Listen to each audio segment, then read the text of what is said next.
C'est un scandale que tu t'assailles à leur table. Ne sais-tu pas qui ils sont? Nous avons toujours vécu honorablement, fait des sacrifices pour respecter la loi.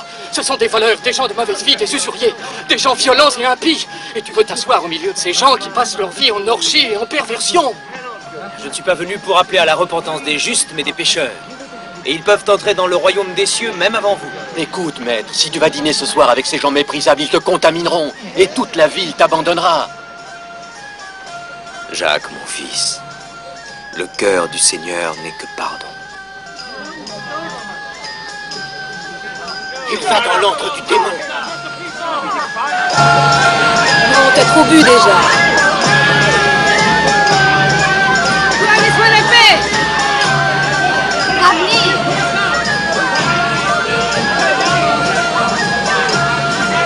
Jésus.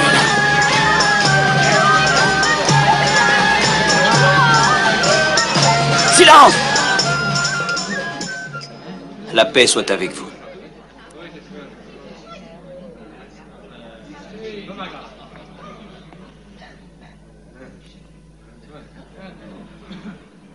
Merci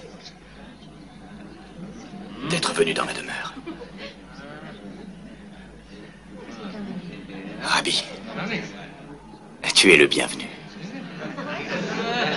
Je t'en prie, Rabbi. Un siège pour le Rabbi. Lève-toi. Non, non, ne bouge pas, je m'assierai là. Du vin. Voilà mon frère Jacques. Il fait le même travail que moi. Rabbi, au nom de tous ici, je bois à ta santé.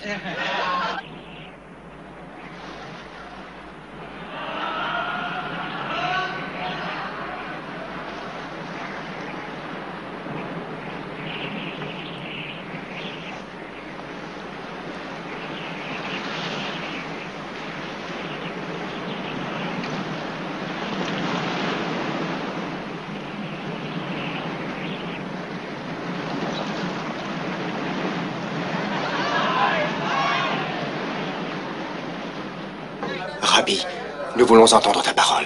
Parle-nous, oui, parle-nous. Non, non, non, non, non, nous allons dîner d'abord. Non, laisse le maître décider.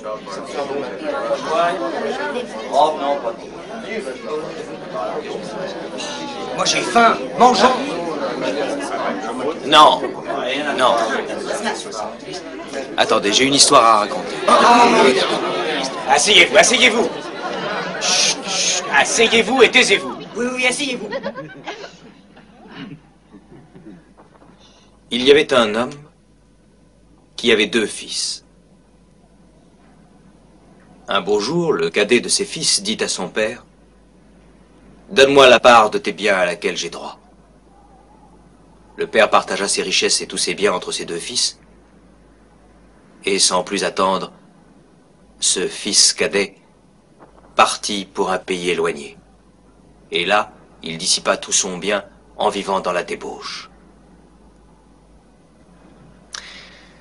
Or, peu de temps après cela, une grande famine s'abattit sur le pays. Le jeune homme se trouva dans le besoin. Il vint supplier un fermier de l'engager pour soigner ses pourceaux. Mais il avait tellement faim que même les cosses de caroube qu'il donnait au porc lui paraissaient un délice. Les gorées s'en régalaient, et personne ne lui permettait d'en manger. Alors, étant rentré en lui-même, il se dit: chez nous, chacun, même un serviteur de la maison, a du pain à volonté, et de tout en abondance. Tandis qu'ici, moi, je meurs de faim. Je vais retourner chez mon père, et je lui demanderai de m'engager comme serviteur.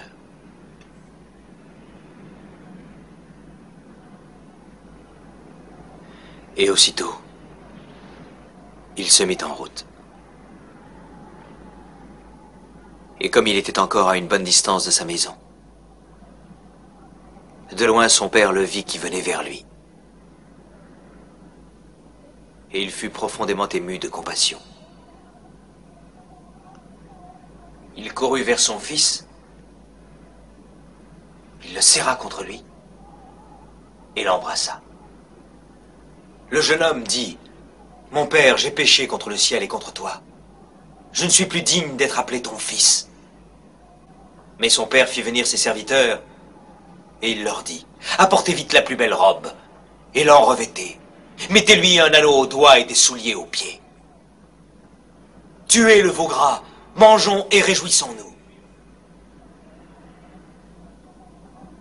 Mon fils que voici était mort, et il est revenu à la vie.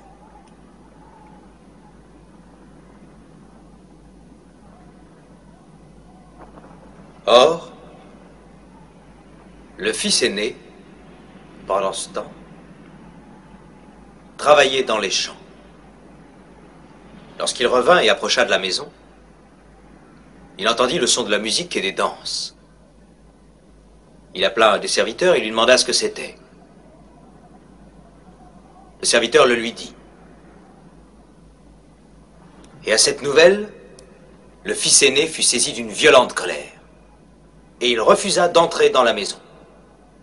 Le père sortit et tenta de lui parler, mais il ne voulut rien entendre. Quoi? J'ai travaillé pour toi, tout ce temps, toutes ces années, sans avoir transgressé une seule fois tes ordres. Et en tout ce temps, jamais tu ne m'as même offert un chevreau afin que je puisse me réjouir un peu avec mes amis. Et quand mon frère cadet arrive, celui qui a mangé ton bien avec des prostituées, pour lui, tu fais tuer le veau gras. Mon fils, dit le père, mon fils,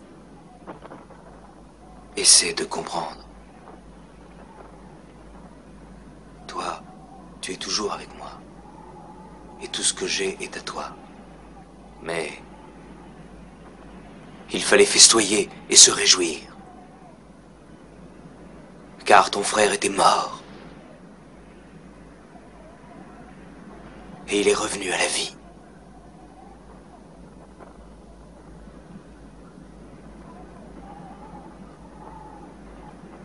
Il était perdu. Et il est retrouvé.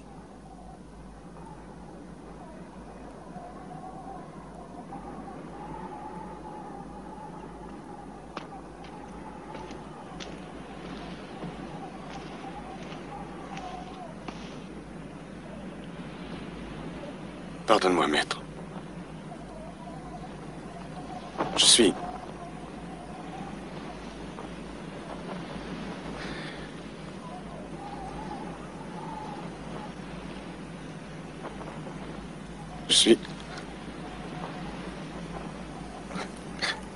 qu'un homme stupide.